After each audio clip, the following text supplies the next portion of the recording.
What's your reaction when you fail?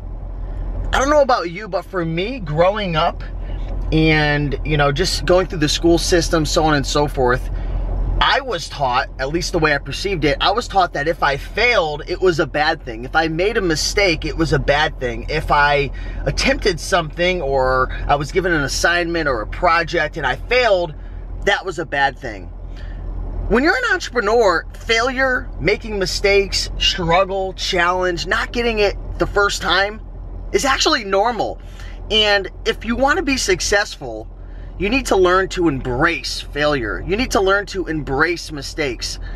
You are not defined by your mistakes and your failures. You are defined by how you react to your failures and mistakes. When you fail, when you make a mistake, do you beat yourself up and quit and give up?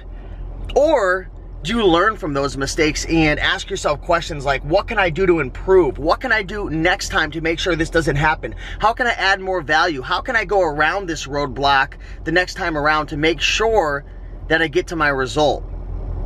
What are your thoughts? What does your mind think about when you fail, when you make a mistake? Think about the last time you've made a mistake or you failed at something in your life. Did you give up and quit? Or did you learn from your mistakes and keep going on? There's a great quote that I was just looking at, posted on my Instagram. It was from LeBron James, and it says, you have to be able to accept failure to get better.